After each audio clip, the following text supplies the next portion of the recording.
Germany's car makers have so far emerged relatively unscathed from the crisis engulfing European car markets, but is that about to change? Figures out earlier showed a decline of 10% in German car sales for February. Well, joining me now is Audi CEO Rupert Stadler. Thanks for talking to us today. How bad is it now in Germany? Are you immune? I think we have to agree on that Europe is in a very weak position. And now, since a couple of months, we see also that the German market is getting weaker and weaker.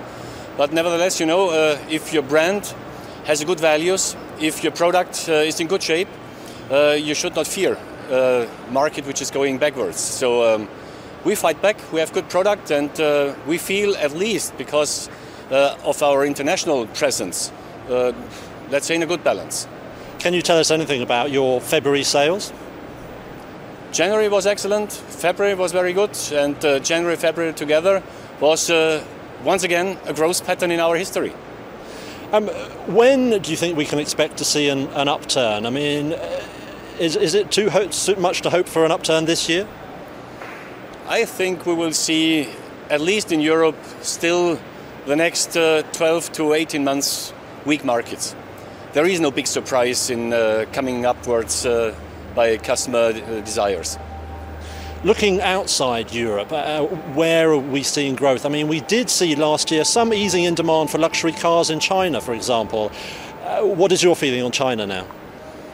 We have a very good feeling in China because January was an unexpected growth of more than 30%, and also February was quite okay beside of the Chinese New Year, and we see further on a growth pattern in China. And we also expect growth in South America, in North America, but also in Russia, for example. Did the Chinese New Year put a bit of a dent in your sales? Yeah, but this was because of planification. Okay, now looking globally, you were talking about being the #1 luxury car maker by 2015. Haven't heard so much about that recently. Are you changing that target? We said that until 2015 we want to sell 1.5 million cars. 2012 we got the 1.4 million barrier, and we are working heavily on that. And then we already fixed new targets, additional growth patterns. So we want to grow up to 2 million units until 2020. We saw a lot of nice, also ambitious targets from Mercedes and BMW. So the competition is on. So #1 by when? 2020, by increasing numbers. Okay. The euro, also obviously a key factor for you. Are you comfortable with where the euro is now? Yeah, I think so. 1.30 is quite a realistic figure for the euro, if you compare it to the US dollar. If you refer to the currency hedges. Yes, of course. I mean, but was 130 about what you expected? Yep, definitely. Okay, looking at your future product development, in terms of segments, where are you going to be looking for growth? I mean, you seem to be making a big bet on SUVs, for example. Is that really where you see the growth now? First of all, we will see growth in the A family, in the A3 family, and nevertheless, we see additional growth in the Q family.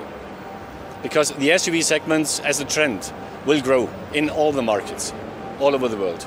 In particular, the smaller crossovers. Obviously, there seems to be a lot of interest in that from manufacturers everywhere in Geneva today.